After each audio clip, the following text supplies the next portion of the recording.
Bonjour chers élèves, je suis M. Alexandre Ndiaye. Je vous reviens pour une troisième séance portant toujours sur les inéquations à deux inconnues en classe de troisième. Lors de la deuxième séance qui portait sur la résolution graphique d'une inéquation à deux inconnues dans R2, nous avions terminé la séance en vous donnant un exercice d'application. Cet exercice d'application, nous allons le corriger. Et pour rappel, il s'agissait de résoudre graphiquement dans R2 l'inéquation 2x moins y moins 5 supérieur ou égal à 0. Et voici la correction de cet exercice. On a choisi ici le point origine de coordonnées 0, 0, O qui n'appartient pas à la droite. En remplaçant x par 0 et y par 0, on aboutit à moins 5 supérieur ou égal à 0, ce qui est faux. Donc, les coordonnées du point O ne vérifient pas l'inéquation. La solution graphique de cette inéquation est donc le demi-plan de frontière L, L étant la droite d'équation 2x moins y moins 5 égale à 0, ne comprenant pas le point O, mais ce demi-plan contient la droite L. La droite L fait partie ici des solutions. Donc, sur notre graphique, c'est le demi-plan qui se trouve à droite et non la partie assurée. Nous abordons dans cette troisième séance la résolution graphique dans R2 d'un système d'inéquation du premier degré à deux inconnues. À la fin de cette séquence, tu seras capable de vérifier qu'un couple de réels est solution ou non d'un système d'inéquation du premier degré à deux inconnues, de résoudre aussi graphiquement un système d'inéquation du premier degré à deux inconnues dans R2. Nous entamons, comme on l'a fait dans les deux séances passées, par une activité. Je vous demande de lire attentivement cette activité. Je lis d'abord avec vous. On considère dans R2 le système d'inéquation suivant, moins x plus y moins 1 supérieur ou égal à 0, 3x plus 2y moins 7 inférieur strictement à 0. La première, je la nomme 1, la deuxième 2, comme indiqué. Dans un premier temps, on demande de vérifier chacun des couples donnés ci-dessous et solution ou non de chacune des inéquations 1 et 2. Donc, il s'agit des couples 0, 0, 3, 2, 1, 4, moins 1, 3. Ensuite, on vous demande de résoudre graphiquement dans un même repère orthonormal d'origine O chacune des inéquations 1 et 2. La troisième question nous demande juste quelle est la partie du plan solution graphique commune des deux inéquations, qui est commune aux deux inéquations. Donc, vous pouvez lire attentivement.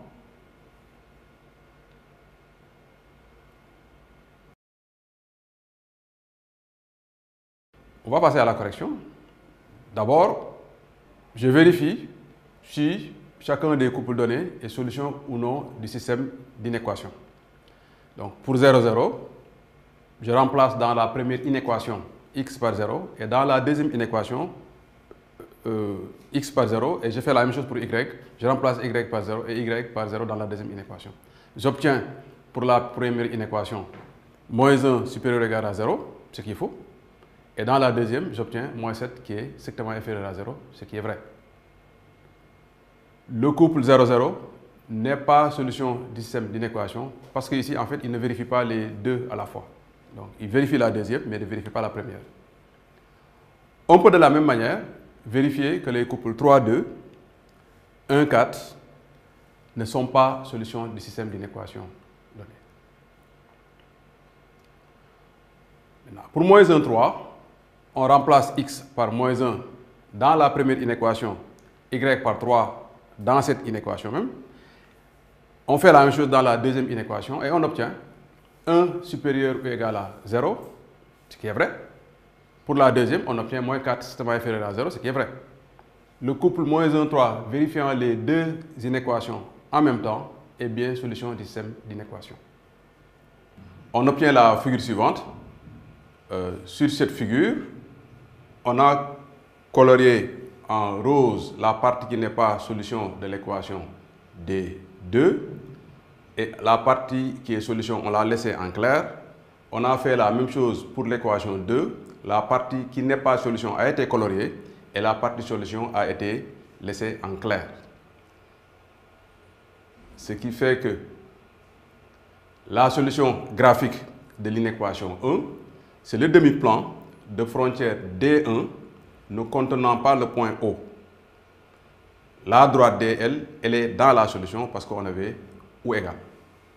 La solution graphique de l'inéquation 2 est le demi-plan de frontière D2 contenant le point O, mais privé de la droite D2, parce qu'on avait strictement. Donc finalement, ce qu'on obtient, c'est ceci. La partie du plan qui est solution commune aux deux inéquations est l'intersection des solutions graphiques de l'inéquation 1 et de l'inéquation 2. C'est-à-dire ici, c'est le secteur qui est non colorié et qui est privé de son côté de support D2 et comprenant son côté de support D1. Nous retiendrons ceci. Un couple de nombres réels est solution d'un système d'inéquation à deux inconnus dans R2 signifie qu'il vérifie chacune des deux inéquations.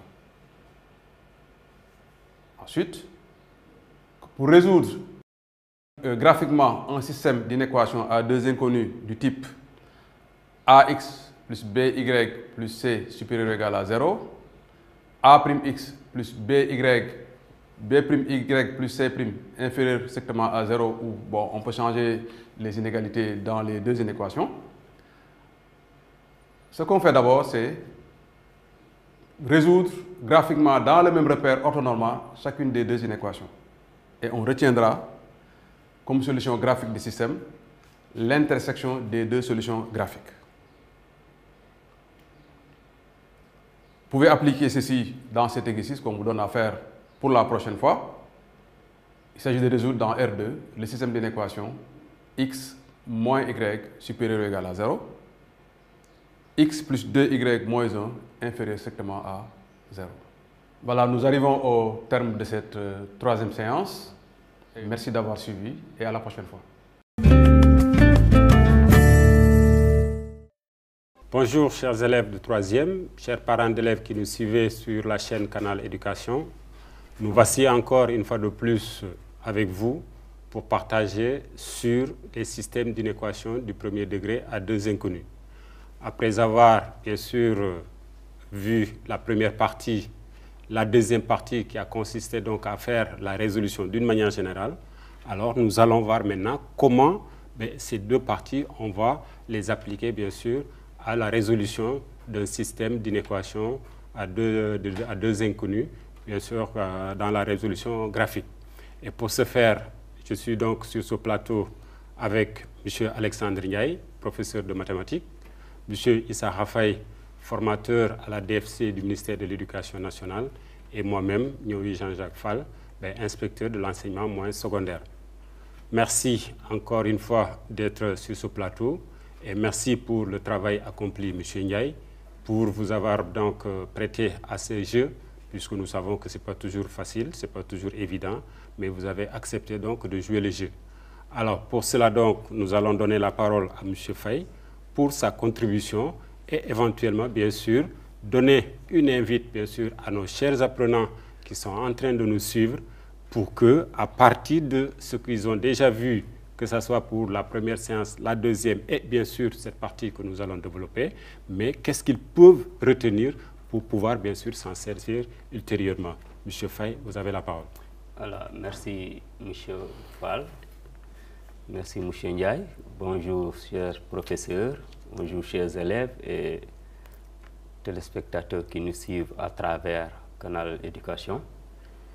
Je crois qu'aujourd'hui, mon intervention va aller au-delà des aspects spécifiques qui concernent directement les élèves, mais à alerter la communauté de façon globale sur certains comportements qui peuvent être un frein au développement de l'enseignement des mathématiques dans nos pays qui sont des pays quand même, quoi qu'on dise, sous-développés, qui n'ont pas suffisamment quand même de moyens pour prendre un peu en charge les difficultés de façon spécifique de chaque élève. Alors je crois que je commencerai par apprécier la qualité de cet exercice, qui est un exercice très intéressant, parce qu'il est utile pour la formation de l'élève.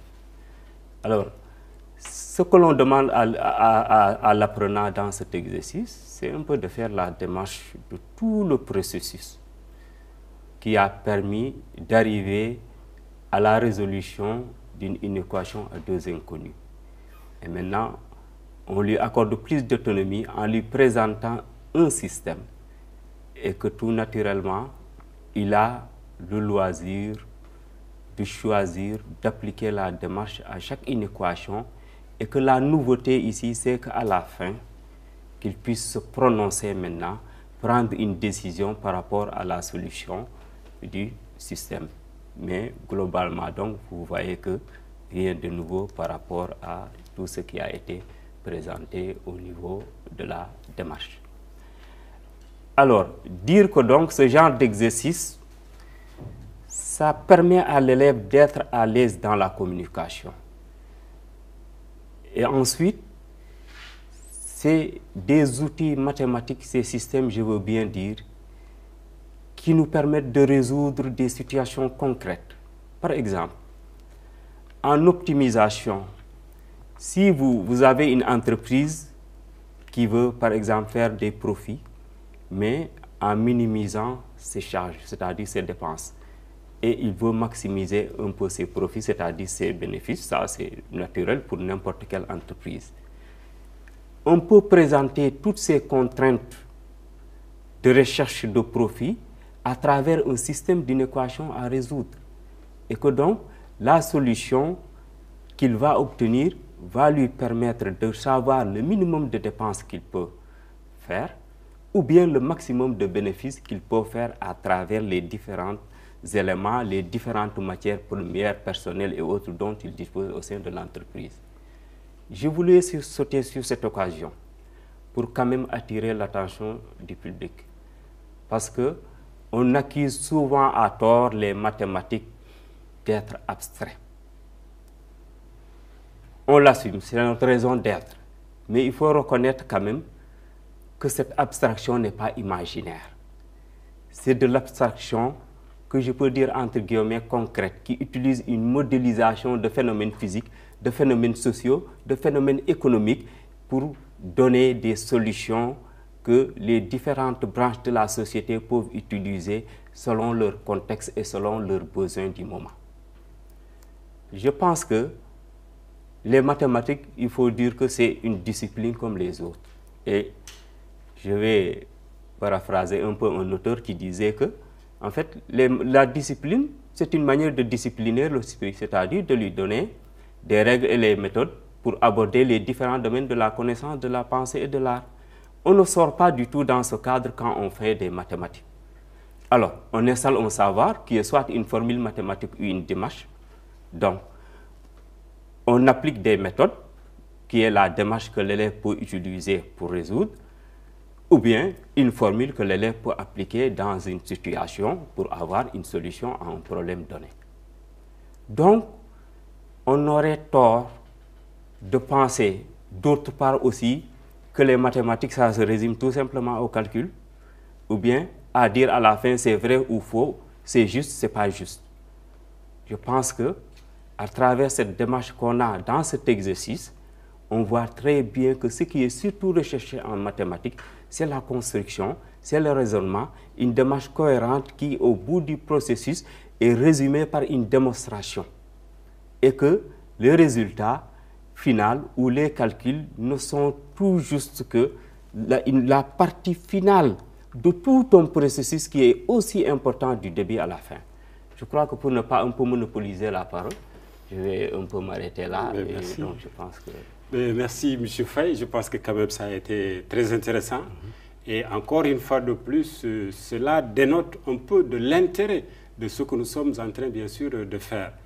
Mais dire, en l'appuyant, bien sûr, que ce n'est pas des choses abstraites que nous sommes en train de manipuler. Non, loin de là.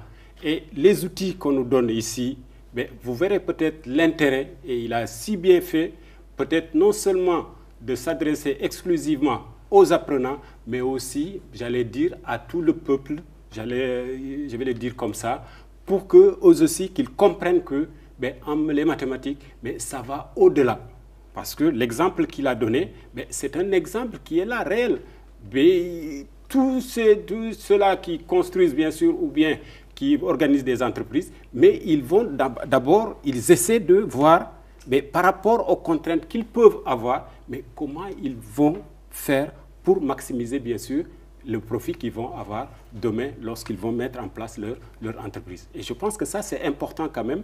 Mais les outils, c'est maintenant qu'il faut les construire de telle sorte qu'à l'arrivée, on puisse les exploiter pour arriver, bien sûr, à avoir un bon résultat. En tout cas, merci pour cette contribution et cette invite, bien sûr, non seulement aux élèves, mais aussi à tous ceux-là qui sont là, bien sûr, en train de nous suivre. Alors, M. Ndiaye, qu'est-ce que vous pourrez dire par rapport à, bien sûr, votre prestation et, bien sûr, ce que M. Faye vient de nous dire?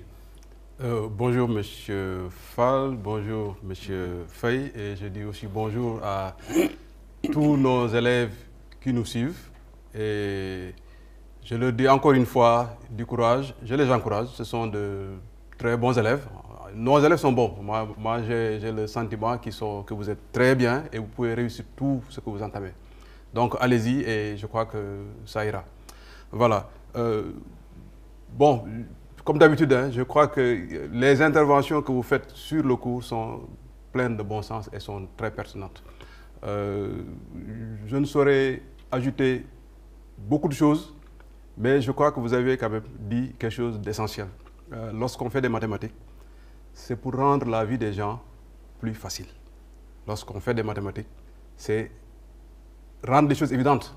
Quand tu parles d'optimisation, de chercher du bénéfice, etc., on a l'impression que ça vient d'ailleurs, mais on les règle à partir des mathématiques. Voilà.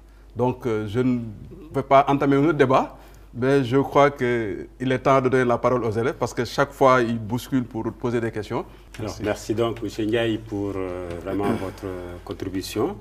Alors, comme vous l'avez si bien dit, nos chers apprenants, ils sont en train, bien sûr, de nous regarder. Nous allons leur passer la parole maintenant parce que je sais qu'ils ont beaucoup de questions à poser. Alors, nous allons aller à la régie pour prendre la première question. Bonjour, je m'appelle Mamadou Sidla, je suis de Tamba. Je veux savoir si la solution d'un système peut être égale à l'ensemble vide.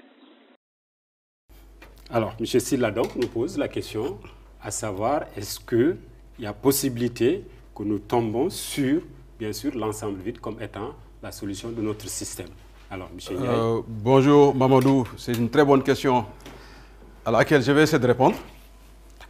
Et j'espère que ma réponse te donnera un peu plus de clarté sur les solutions. Voilà. Donc, la question c'est, est-ce qu'on peut avoir l'ensemble vide comme ensemble solution? Comme ensemble solution. Oui. Bon, je donne un cas.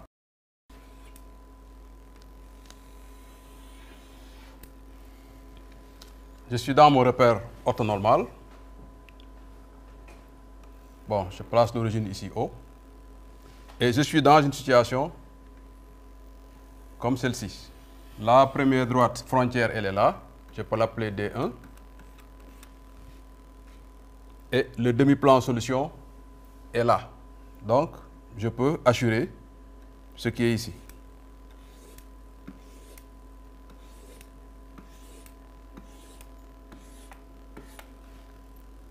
Je vais essayer de changer de couleur. Je prends le jaune, bon, le rouge, par exemple. Et je me mets ici. J'ai une deuxième droite, là, qui est la frontière pour la deuxième situation. On a deux inéquations. La première, sa solution, c'est là. La deuxième, je trace la droite frontière. Et si la solution se trouve de ce côté, c'est-à-dire à gauche, on va assurer tout ce qui est ici. Je rappelle toujours que les droites sont parallèles.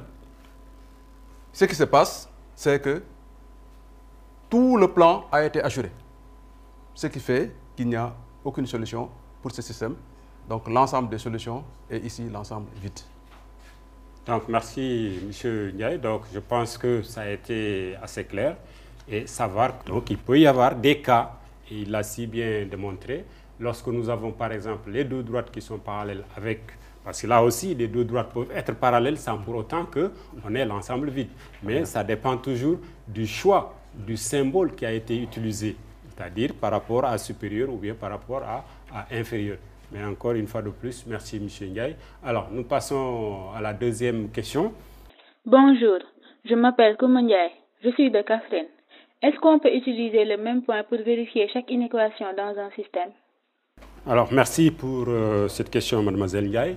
Alors, il se pose donc la question de savoir, est-ce que lorsque j'ai un système de deux inéquations à deux inconnus, est-ce que je peux utiliser un seul point, c'est-à-dire un même point, pour vérifier les deux inéquations en même temps?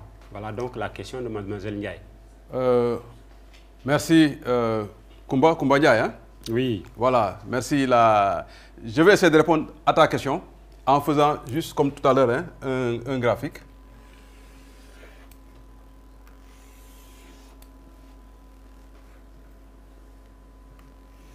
J'ai ma première droite. Je prends un point, par exemple, qui est ici. Je l'appelle A. Il n'est pas sur la droite, donc je peux l'utiliser pour faire la vérification. La solution peut être du côté de A. Je peux prendre une deuxième droite qui ne passe pas par A. En n'appartenant pas à cette deuxième droite, je peux toujours utiliser le point A pour vérifier. Donc, ici, dès que le point A n'est pas sur une droite, on peut l'utiliser.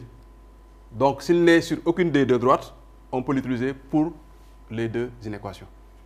Merci, M. Ndiaye, pour cette clarification. Donc, il est clair que lorsque mon point n'appartient à aucune des droites, mais il y a possibilité, bien sûr, de l'utiliser. Mais attention, s'il appartient à une des droites, attention, là, je ne peux plus, malheureusement, l'utiliser pour les deux inéquations. Donc, assurez-vous, chers élèves, que votre point, il n'appartient à aucune des droites qu'on vous a proposées. Merci encore pour cette clarification. Une troisième question à la régie. Bonjour, c'est Binta Dansoro de Kédougou. Est-ce qu'on peut avoir d'autres types de solutions d'un système? Merci, mademoiselle Dansoro. Alors, se pose donc la question, par rapport déjà à ce que nous avons rencontré, mademoiselle pose la question, est-ce que c'est le seul type de solution qu'on peut avoir pour un système de deux inéquations à deux inconnus? Voilà. Merci Binta pour ta question. Ça me donne l'occasion un peu, puisque dans un cours, c'est assez, surtout dans ces cas-là, difficile de tout faire. Ça me donne l'occasion de donner quelques situations qu'on n'a pas pu voir. Je te donne une situation. Dans la première, tout à l'heure, on avait répondu pour l'ensemble. Je crois que c'est un type de solution. Dans le cours, on a vu le secteur angulaire comme solution graphique. Maintenant, on va essayer de voir une troisième situation.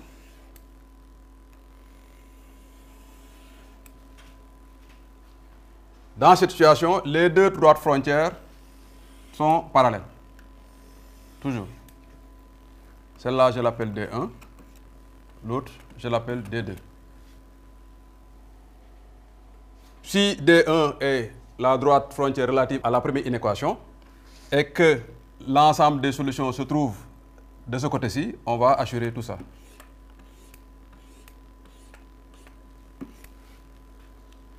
Et là, pour D2, si l'ensemble des solutions est de ce côté-ci, c'est-à-dire le demi-plan situé à droite, plutôt à gauche, on va assurer ce qui est à droite. Ce qui fait que ce qui n'a pas été assuré, c'est cette bande-là qui est comprise entre les deux droites D1 et D2, qui constitue ici l'ensemble des solutions. On pourra toujours voir si les droites font partie ou non de la solution, pour être beaucoup plus précis. Donc, ça aussi, c'est un type de solution. On peut être toujours dans cette situation où les droites sont confondues. Voilà. On a deux droites confondues. Ici, la solution est à droite. Pour la deuxième inéquation, la solution est de ce côté-ci. Donc, on va barrer tout ce qui est ici. Et dans les deux cas, on a inférieur ou égal ou supérieur ou égal. Par exemple, la droite fait partie des deux solutions. Dans ce cas, la solution graphique, ce sera uniquement cette droite-là, qui est la frontière. Donc, voilà déjà 4 situations. On a l'ensemble vide. 5. Je dirais 4. L'ensemble vide. Pour le moment. Le secteur angulaire. On a cette bande-là. Et on a cette droite-là. Donc, il reste un dernier cas. J'ai toujours mon repère. J'ai ma première droite D1, toujours. Et j'ai la deuxième qui est parallèle toujours à D1. Donc, les deux droites sont parallèles. Si pour celle-ci, les solutions sont à droite, je vais assurer cette partie. Si pour la deuxième aussi, les solutions sont à droite, je vais assurer cette partie-là.